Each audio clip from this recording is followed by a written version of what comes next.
Bienvenidos a un nuevo capítulo de Sáname, donde estamos revisando y viendo qué alternativas tenemos a la mano para ayudarnos a elevar nuestras frecuencias, a estar más sanos.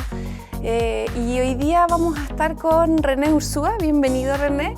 Estamos repitiéndonos el plato aquí con René porque creo que es importante, creemos que es importante profundizar en temas que están en contingencia y que hoy día estamos necesitando todos un poquito de ayuda. Así que hoy día vamos a hablar precisamente del cáncer, porque René tiene un programa de acompañamiento con el cáncer y así que si alguien está ahí como con temas de cáncer, que sintonice, que vea el programa completo, que lo busque en las redes sociales, porque vamos a entrar de lleno un poco a lo que significa, ¿cierto? Así es. Hola, Cristi, gracias. Hola. Me gusta mucho venir acá, así que siempre un gusto. Excelente. Ya habíamos contado un poco tu historia. Sí. Y tú también después, como fuera de cámara, me contaste que habías tenido un cáncer y que tú superaste un cáncer. Sí. Entonces, cuéntanos un poco, ¿el cáncer se puede entonces superar 100%? Sí se puede superar. Esa es la buena noticia. Sí. La buena noticia. Sí, pero hay que hacer cambios. Y esa es la mala noticia. Eso es lo que estábamos hablando un poquito antes. Bueno, se dice que los cambios hay como golpes profundos que los motivan, o una disciplina y una iniciativa o un propósito muy fuerte en la persona. O sea, son como las únicas alternativas. Sí. Y de alguna forma el cuerpo nos comunica que es necesario hacer cambios a través de las enfermedades. Porque si no, no lo escuchamos. Sí, eso es algo que me gustaría aclararlo y es súper buen punto. Porque no solo para el cáncer, para todas las enfermedades funciona igual. Sí. Entonces, creo que es un muy buen punto si me das un espacio para... Por favor. Tengo que entrar en esto como que fuese un embudo para que la gente entienda y aclaremos el concepto porque a veces se distorsiona. Mira, la gente me pregunta siempre, ¿las enfermedades son emocionales? Todo el mundo tiene una idea de que las emociones sí influyen, pero no tienen idea de verdad cómo hay emociones específicas que no son las que causan enfermedades específicas, y eso es lo que quiero explicar. Son el sensor. Mira, nuestro cerebro no distingue entre lo que es real, imaginario o simbólico. Los tres registros es lo mismo. Nuestro cerebro es la torre de control perfecta que domina el funcionamiento de nuestro cuerpo. Nuestro corazón late, nuestras enzimas digestivas funcionan, el pelo nos crece y todo funciona perfecto con algo que da la orden para que eso suceda. Uno no está pensando en que eso tenga que ser así, ¿no? Claro. Bueno, son órdenes de nuestro cerebro, inconsciente. Pero ese cerebro inconsciente no distingue entre estas tres maneras de ver la vida.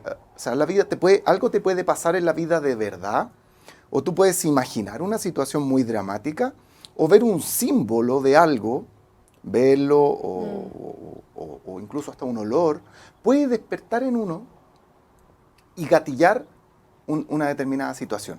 Entonces esto es muy importante que lo entendamos. O sea, para resumirlo, es como la pantalla interna que está en el cerebro, le da lo mismo si tú estás viviendo algo en el mundo real, en tu imaginación, en un sueño, o recibes información a través de la televisión, las redes sociales.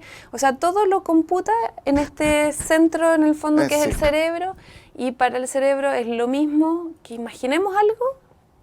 Exacto. O que efectivamente lo vivamos. Así se ha demostrado, la neurociencia lo ha demostrado también. Y así es. Entonces, cuando eso es así, siempre decimos, bueno, ¿cómo entonces el cerebro logra saber qué es lo que pasa en este medio ambiente? A través de la emoción. Y ahí está el punto. La emoción es simplemente el sensor. Como el estanque de benzina que marca que tiene hasta dónde está. Bueno, la emoción le dice al cerebro, ¿sabe qué? Aquí hay un problema. Estamos desadaptados a lo que está pasando. Y nosotros somos seres biológicos y eso no podemos nunca olvidarlo. Podemos vivir en una montaña o podemos vivir en Manhattan, pero nuestro cuerpo es biología pura y siempre va a ubicar la manera de hacer una reacción de supervivencia. Entonces, la enfermedad es un mecanismo de adaptación, de supervivencia con una biológica. Hay que escuchar la palabra. Tiene una biológica. Claro. Eso es lo que nosotros que trabajamos en descodificación, en desprogramación emocional o los que seguimos a Hammer en la nueva medicina germánica, digamos, entendemos bien cuál es el código oculto que hay a partir del síntoma que fue generado, sí, no fue generado por una emoción, y eso es lo que hay que entender, fue generado por una situación de vida en donde la emoción que se vivió fue el sensor que le dijo al cerebro, aquí hay algo que anda mal. Claro, da lo mismo que lo vivas, que lo imagines o que te llegue de otro lado. Hay algo, en el fondo es como, se prende una luz cuando estamos enfermos que dice, ojo, acá tenemos que hacer un cambio. Un cambio, entonces es una corrección. Dicho de otra manera, la enfermedad también podría ser una corrección muy vehemente que nos hace el cuerpo a una situación que nosotros no hemos podido hacer algo. En términos de cambio y de adaptación, no la hemos hecho. O sea, si yo me tenía que ir de un determinado ambiente y tengo miedo y no lo hago y vivo en un ambiente hostil, pero por miedo no me voy, ¿quién hace la corrección? El cuerpo. El cuerpo. Con una biológica. Y ahí es donde podemos entrar a explicar ya en detalle, que es cómo uno vive las situaciones, la que va a gatillar la emoción y finalmente la orden que va a dar el cerebro. Perfecto. Entonces, el cáncer es una respuesta biológica del cuerpo que nos está indicando algo no está en armonía con tu medio, en el fondo, contigo, con tu vida. Y voy a ser súper concreto para darle a la gente la causa exacta de por qué. Y esto se da en el 100% de los casos, y los que me estén escuchando, y si han tenido cáncer o tienen cáncer, van a darse cuenta de lo que les estoy diciendo. Es siempre así porque se cumple al 100%. Es una ley. La descubrió el doctor Hammer y se llama la ley férrea del cáncer. Para que una persona tenga cáncer, tienen que darse 3 cosas siempre. Siempre. Una, ha vivido una situación en su vida muy dramática, muy desestabilizante, que normalmente la ha pillado a contrapié. Es media súbita, es media inesperada, pero tiene tal carga emocional y tal dramatismo con el que la persona lo vive que supera todos sus umbrales de tolerancia. La emoción desborda. Y entonces es tan dramática y desestabilizante la situación para la persona que la tiene días y noches enteras dándole al rollo y sin dormir. O sea, para que una persona tenga cáncer, primero tiene que haber sucedido esto. Sí o sí. Sí o sí. Incluso hay personas que le han sucedido situaciones así, pero que de forma natural han corregido y no han llegado a enfermarse. Sí, y incluso... es algo natural, digamos, ¿no? Sí, estamos vivos y justamente tenemos mecanismos incluso psicológicos para adaptarnos a esas situaciones de estrés. Pero tienen que darse 3 cosas, por eso te digo que una es esta que comenté recién. Pero supera umbrales de tolerancia, o sea, va pero realmente por fuera de todo lo que uno puede lograr manejar. 2, se produce una vivencia en silencio. La persona no habla con nadie aquello que de verdad siente con respecto a la historia detrás de la historia. O sea, hay cosas en la vivencia, en la situación dramática, que uno no puede contar, o uno siente que no puede contar. Entonces depende de tu estructura de personalidad, no le dijiste a nadie. Pero no lo dijiste, hablas a veces de las cosas, si es que hablas, pero hablas de lo que puedes hablar porque es políticamente correcto decirlo. Lo que está escondido detrás, en el fondo, la historia no contada, detrás de la historia, siempre hay, queda ahí. O sea, la cajita negra donde se registra todo, donde se registra queda todo. olvidada en alguna parte porque hay una resistencia a reconocer también que eso te pasó o hay ahí algo más... O que hay de frentón, hay una cosa que tú no... O una decepción muy profunda. Exactamente, que tienes un concepto y normalmente es contra alguien, pero no es políticamente correcto expresarlo. Por lo tanto, y ese es el segundo elemento que tiene que darse siempre. La persona no habló, lo vivió para adentro, en la historia detrás de la historia. 3, no hay solución aparente. La persona en ese momento al rollo de la situación, no le ve una solución. O sea, cree que es el fin del mundo. De verdad así lo vive. Y 4, que se la vamos a colocar también, porque en el 70% de los casos de cáncer y más, esto estudiado en los centros ya en Estados Unidos, los centros contra el cáncer, 70% de las veces hay situaciones de no perdón. O sea, ¿Hacia uno mismo o hacia el otro? Sí, hay un resentimiento muy profundo, hay algo que no está perdonado. Alguien que tiene cáncer, se le va a dar eso. Se le resumo a la gente para que... Claro. Es situación muy dramática, muy desestabilizante, vivida en silencio, sin solución aparente y muy probablemente sin lograr perdonar. O sea, un impacto vivido. Ahora, ¿qué pasa en las personas que a lo mejor dicen, ¿sabes qué? Yo tenía una vida buena, estoy súper agradecido, no he tenido ningún impacto como dice René. ¿Y tiene cáncer? Y tiene cáncer. No, eso no es así. Pero es que puede ser que sea haya sido un impacto tan profundo que a veces puede la persona no acordarse. No. Que lo haya dejado, que lo haya borrado de su memoria, de su... ¿No? No, puede ser. No, porque es una ley. La persona ha vivido algo, lo que pasa es que esté callada es otra cosa. Eso sí que sí puede pasar. Pero hay algo... sí, pero es importante comentarte algo.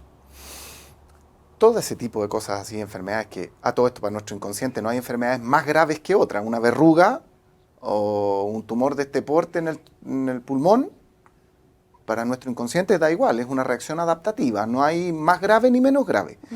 Pero ¿qué pasa? Lo que nosotros interpretamos como más grave, e incluso otras enfermedades crónicas también, tienen su programación en la infancia. La gran mayoría de las veces se ha generado, incluso antes de los 7 años, la gran mayoría de las veces, vivencia, o en tu infancia en general, en tu ambiente familiar, la gran mayoría de las veces, donde han quedado codificadas ciertas situaciones. No enfermaste ahí, pero sí quedó... La marca. La marca, ahí, pum, la impronta puesta. ¿Y qué pasa? Pero con mayor razón me hace un poco de ruido esto de que, por ejemplo, hay cosas que hay gente que no se acuerda de su infancia. No, es que el inconsciente dirige... ¿Cachai? El inconsciente... Entonces, puede ser que a mí me haya pasado algo a los 7 años y resulta que hay personas que se acuerdan, no sé, de los 10 años en adelante. Sí. Y puede ser que el cáncer se manifieste muchos años después. Así es. Entonces, ¿es posible que no se acuerde o que no tenga claridad? Es que hay dos cosas importantes. Buena tu pregunta. Estamos hablando, primero, lo que yo te estoy contando que pasa en la infancia es la programación. No se desata nada. Solo se programa que a la marca, la impronta puesta. Ya. No te acuerdas que, pero tu inconsciente se acuerda de todo. Dice, mira, hay gente que habla, la neurociencia habla del 95, 98% de control, andamos a control remoto con este inconsciente que no, hasta escogemos las parejas y los trabajos, ni hablar de que el pelo nos crezca, por este inconsciente que nos dirige la vida.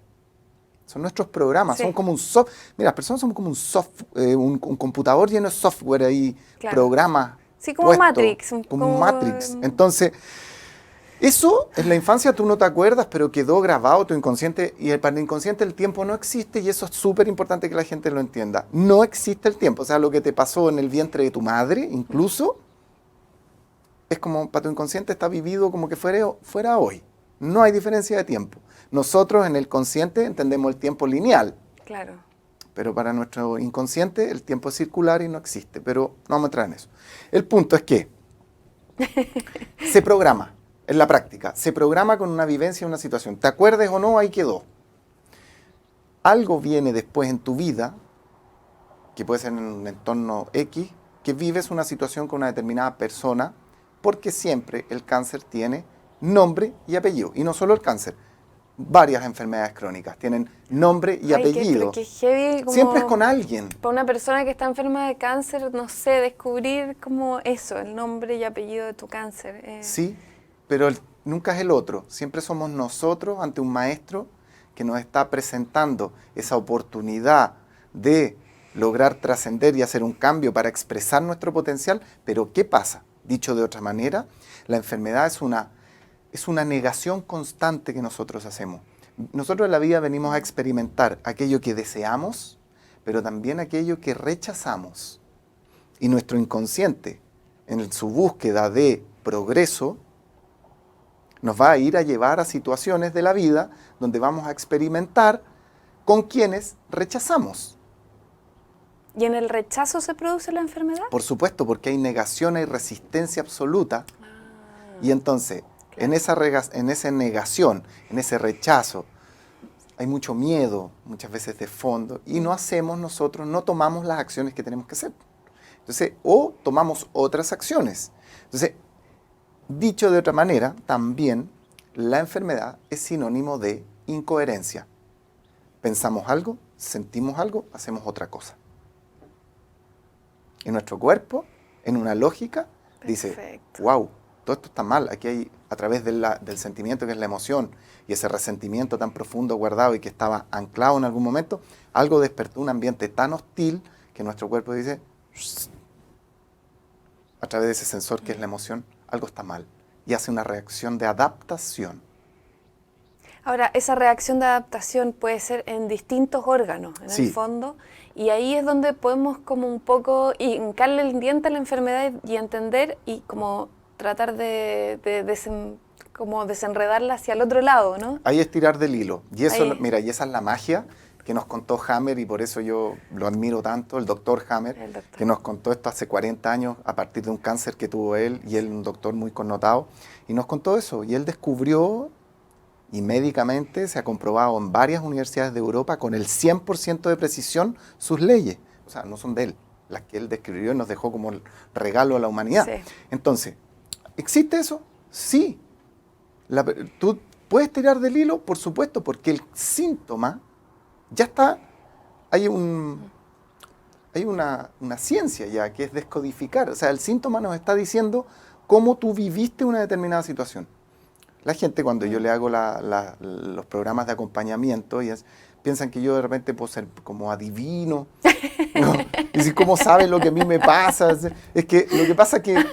Es lógica al final, biológica. Es biológica. Hay una ciencia que estudió esto hace más de 40 años ya que está hoy día con toda la tecnología la tenemos disponible, y es muy científica además, y es maravillosa, y ayudamos tanto a resolver a la gente, tirando de ese hilo justamente del síntoma. La misma situación. Perfecto.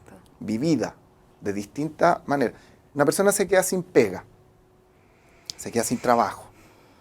Para uno puede ser una bendición total, porque puede ver un nuevo mundo entero y era lo que quería, y la otra persona podría vivirlo como casi que no va a tener con quién alimentar a su gente, y lo puede ver como lo peor del mundo, y esa persona está como súper asegurada en esa pega, y de repente le pasa sin pensarlo, súbitamente, y puede desarrollar, ¿no es cierto?, un cáncer de hígado, por ejemplo. Los cánceres de hígado son todos cuando el hígado es el órgano que nos representa la falta, la carencia. Pero no solo monetaria, sino que también de amor, afectiva. Claro, claro, lo que pasa es que, y aquí vamos a entrar un poco en lo que me habías contado también por teléfono hace un rato. Hoy día lo que está ocurriendo con este fenómeno, que es una pandemia, algunos le dicen plandemia, otros les dicen dictadura sanitaria. Estamos muy contrariados porque en el fondo como que de golpe también tuvimos como socialmente un impacto. Sí. O sea, de golpe se podría decir que como sociedad, si no hablamos de este tema, si no lo sacamos, si no empezamos a estructurarnos y a hacer cambios, también se va a manifestar en muchas personas, lo que tú me decías, se está manifestando en muchas personas cáncer en el sistema digestivo principalmente, ¿no? Mucho. En Chile y también varios otros. Mira, lo que pasa es que siempre... ¿Qué pasa ahí en el sistema digestivo con nuestra experiencia? Es que depende cómo se viva, porque depende si es estómago o si es colon, por ejemplo. Pero ya te voy a contar particularmente, vamos a dar algunos ejemplos para que la gente tenga también ejemplos. Respecto respuesta a la primera parte de lo que me dices tú, de qué pasa con la pandemia. Bueno, si sea pandemia o sea lo que sea, da lo mismo. En definitiva, en la práctica, lo que pasa es que ha llevado esto a una serie de consecuencias que hay personas que lo pueden estar viviendo con determinados niveles de estrés. Sí. A mí no me gusta hablar del estrés en general, porque cuando trabajamos en biodescodificación, sabemos que los estreses son puntuales. Son algo puntual.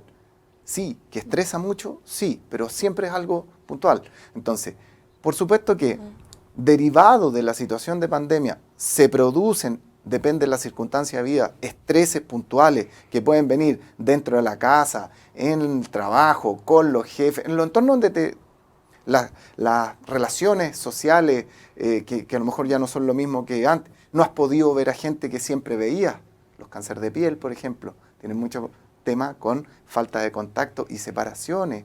Entonces, bueno, miles de situaciones, en el fondo, estreses puntuales que cada persona, de acuerdo a su circunstancia puntual de vida, como la encontró esta pandemia, va a vivir más o menos, y las consecuencias que puede traer pueden ser más o menos, depende del nivel de estrés con el que la persona lo viva. Hay estreses que son soportables y desde el punto de vista de la psicología, lo procesamos y lo manejamos y no enfermamos. Pero hay estreses que pasan a ser reacciones biológicas. Y eso es lo que... Ya la psicología no fue suficiente para resolverlo y resuelve nuestro cuerpo. Y ese es el punto. Entonces, ¿qué puede pasar y qué va a pasar y qué está pasando y qué va a pasar? Sí, va a haber una pandemia, pero de muchas otras cosas que nada tienen que ver con el famoso COVID. Va a tener que ver con situaciones puntuales de gente que sí, que va a estar enfermando. Y mira, y otra cosa, que esto es importante decírtelo. La gente enferma cuando se resuelve el conflicto. Cuando mejor estamos normalmente. En lo que llamamos enfermar. Sí. Síntomas clínicos. Sangre, edema, fiebre, tos, flema, exudados, todo lo que son síntomas, dolores, etcétera, se producen en una fase de curación que se llama, pero dentro de la medicina germánica es así, pero o sea, en definitiva, enfermamos cuando mejor estamos. No entiendo. Uno no enferma cuando está con el estrés vivo. Ah, perfecto, ya. O sea, yo estoy viviendo una situación de estrés, que ahora mismo, volviendo al tema de la pandemia y de los cambios, hemos tenido que adoptar cambios tan drásticos que obviamente a todos nos está estresando, porque cualquier cambio estresa. Sí. Cualquiera, da lo mismo. O sea, ya es difícil, por eso sí. los evitamos, por eso también nos cuesta hacer cambios. Entonces, este estrés, mientras no pase la pandemia, quizás se va a mantener para muchos en forma permanente y constante y en el tiempo, quizás 1 o 2 años más, no sabemos. Entonces, lo que tú me estás diciendo es que de alguna forma la manifestación de la respuesta del cuerpo va a suceder cuando este estrés ya no esté. Exactamente, es como lo que llamamos enfermedad es una cosecha de un estrés. ¡Ay, qué terrible! Sí. Entonces, cuando estás con el estrés vivo, no enfermas, estás preocupado de resolver esa situación. Ahora, puede que en situación de pandemia se resuelva alguna situación. Basta que te dijeron, la próxima semana partimos a fase 2 y la persona que ya, por ejemplo, ha vivido esto como un encierro total y está en un conflicto absoluto de estrés de separación de alguien que no ha podido ver, ya con el hecho solamente de la noticia, podría ser que para tu inconsciente se resuelve, aunque en la práctica, porque entiéndeme lo que te decía yo, es simbólico, es imaginario, pero adentro se vive como que ya. Y entonces después se pasó el estrés. Se resuelve y no necesariamente se manifiesta un cáncer. No, se resuelve, sí, se puede manifestar el cáncer, lo que pasa es que se resuelve el estrés y vienen los síntomas.